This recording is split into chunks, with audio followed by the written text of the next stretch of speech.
It's quite something. Winston Churchill apparently called it the greatest American battle of the war. And yet it literally punched a massive bulge into the Allied front lines. Yeah, it's a bit of a contradiction, isn't it?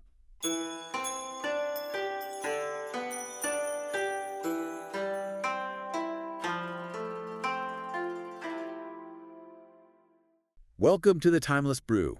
In this deep dive, we're heading into, well, the frozen hellscape of the Ardennes forest to really unpack the Battle of the Bulge. Hitler's last big gamble on the Western Front, really. Winter 44. Exactly. And over the next few minutes, we're going to explore how this brutal 6-week fight in the freezing cold actually played out and, what its ultimate impact really was. Well, the starting point has to be Hitler's objective, right? Yeah. I mean, it was incredibly ambitious, almost desperate, you could say. Yeah. The Allies, British, French, Americans, they were pushing hard towards Germany.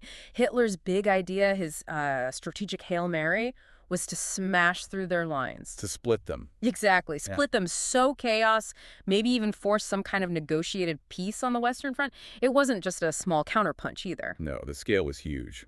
Massive. It exploded across, what, an 85-mile front in that really dense, difficult Ardennes terrain.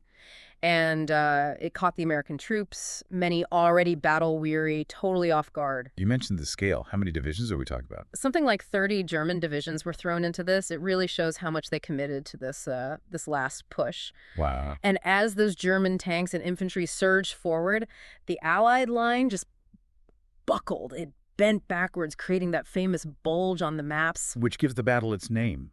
Precisely. It etched the name right into history. And trying to understand that strategy, you just can't ignore the conditions, the sheer brutality of the environment. Oh, absolutely. Forget a mild winter. This was extreme. Like what specifically? Imagine freezing rain turning roads into ice rinks. Thick, dense fog that could just swallow you whole. And then the temperatures just plummeted. Record lows, deep snowdrifts everywhere. Movement was a nightmare. So it wasn't just fighting the Germans. Not at all. It was a constant grinding battle against the cold itself. The number of cold injuries alone tells a horrifying story. Yeah, I read about that. It was staggering. Over 15,000 reported cases. Trench foot, pneumonia, severe frostbite. It's just grim. It gives you a real sense of the suffering. It really does. You know, Orrin Spahn, the famous baseball pitcher? Uh-huh. He fought there. Yeah, and he was from Buffalo, right? Knows cold winters. He said he never truly understood cold until the Bulge. Wow. That says a lot. It paints a pretty vivid picture, doesn't it? Definitely. But okay, beyond just the weather and the surprise attack, the Germans added another layer, didn't they? This whole deception thing. Ah, yes. Operation Grief. It does sound like something out of a spy novel. Right. How did that work? So, to maximize the confusion behind Allied lines, they used teams of imposters, German soldiers, often ones who spoke excellent English, sometimes even with American accents. Dressed as Americans. Yep. In captured American uniforms, driving captured jeeps. Their job was to spread misinformation, switch road signs, cut communication lines, basically create as much chaos and uncertainty as possible. That must have been incredibly unnerving for the GIs. I mean, how do you trust anyone? Exactly. It created this undercurrent of paranoia. You suddenly weren't sure if the guy next to you or the jeep driving past was friend or foe. Allied command knew about it, of course. And what happened if these guys were caught? Well, under the rules of war, the Hague Convention, if you're caught behind enemy lines in their uniform, you're considered a spy. Which meant? Potentially facing summary execution. It was incredibly dangerous work. And that led to those famous trivia questions, right? Yeah, the anecdotes are amazing. American troops started using impromptu security checks, asking questions only an American would likely know. Like what? Things like, what's the capital of Illinois? Springfield, not Chicago. Hmm. Or baseball questions, names of popular movie stars. I think Betty Grable's husband came up. Right. I heard even General Omar Bradley got stopped and quizzed. Apparently so. Seems almost comical now, but back then, in that confusion, it was a deadly serious way to try and root out infiltrators. Okay, so you have this surprise attack, brutal weather, infiltrators. Yeah. It sounds overwhelming, but things did start to shift, didn't they, around Christmas? They did. Christmas Day, 1944, was a turning point. After days and days of thick fog and low clouds keeping Allied planes grounded. The weather finally broke. Exactly. The skies cleared. And that was huge. Allied air power could finally join the fight properly, Hitting German positions. hitting German tanks, supply lines, troop concentrations, providing vital support to the American soldiers on the ground.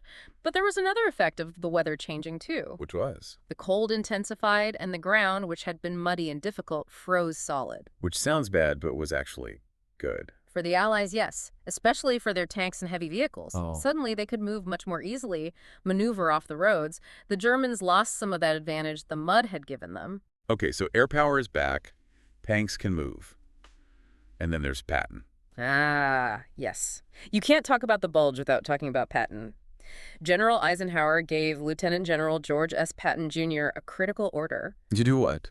to disengage his Third Army, which was fighting further south, pivot 90 degrees, and race north to relieve the pressure in the Ardennes. That's a massive undertaking. How many men are we talking about? Around 230,000 soldiers. It was an incredible logistical achievement, moving that many troops and their equipment that quickly in winter conditions. Truly legendary. His ability to just make things happen. It really was. And while Patton was racing north, you had that absolutely crucial defense holding out in the town of Bastogne. Right, the 101st Airborne, surrounded. Completely surrounded. Thousands of Allied troops cut off, holding this vital crossroads town. The Germans knew they needed Bastogne. They demanded the Americans surrender on December 22nd. And that's when we get the famous reply. That's the moment. Brigadier General Anthony McAuliffe, the acting commander of the 101st, received the surrender demand. His response, just one word. Nuts. Nuts. Just perfect defiance. It became legendary instantly. What effect did that have? Just symbolically. Or tactically, too. Both, really. It was a massive morale boost for the Allies everywhere, hearing about this incredible stand. And tactically, it meant the Germans couldn't just bypass Bastogne. They had to keep fighting there, tying up resources while Patton was approaching. And Patton did get through. He did. On December 26th, the day after Christmas, elements of Patton's Third Army broke through the German lines and relieved the defenders of Bastogne. A huge moment in the battle. But the battle wasn't over yet, was it? No, not by a long shot. Even with Bastogne relieved and air power back, the fighting was incredibly intense for several more weeks. The Germans were pushed back, but they fought stubbornly. When did it finally end? The battle officially concluded around January 25th, 1945. That Bulge was finally eliminated, the original front lines mostly restored. But the cost was immense. Staggering. For the U.S. Army alone, over 100,000 casualties. Think about that. Roughly 19,000 killed, 47,500 wounded, and over 23,000 listed as missing or captured. Just horrific numbers. And the Germans. Similar scale of losses, estimated around 100,000 killed, wounded, or captured. It was just a bloodbath on both sides, exacerbated by the terrible conditions. So looking back, this massive, costly battle, Yeah. what was the final verdict? Did Hitler achieve anything? Strategically, no. It was a failure for Germany. They shot their bolt, really. They didn't split the Allies. They didn't force any kind of negotiation. And they used up resources they couldn't replace. Exactly. They expended vital reserves of men, tanks, fuel, things they desperately needed on both the Western and Eastern fronts. You could argue the Bulge actually hastened their defeat. How soon after did Germany surrender? Less than 5 months later. The Battle of the Bulge ended in late January 45, and Germany surrendered in early May 45. So it really was the beginning of the end on the Western Front. You could certainly see it that way. It remains the costliest battle the U.S. Army ever fought. John S.D. Eisenhower, Ike's son, described it perfectly, I think. He said the Ardennes campaign epitomized those incredibly tough battles that ultimately broke the back of the Nazi war machine. So when we boil it all down, what does this deep dive tell us? I mean, for you, what's the takeaway? Well, it's such a stark reminder of the sheer brutality of war, isn't it? Yeah. But also, I think, about incredible resilience, facing those odds, that cold. The human element is powerful. Absolutely. And it shows how strategy, even desperate strategy, combined with, unexpected factors like weather, can completely change the course of events, even if only temporarily. It's a complex, costly, but ultimately pivotal moment in history. A stark illustration indeed.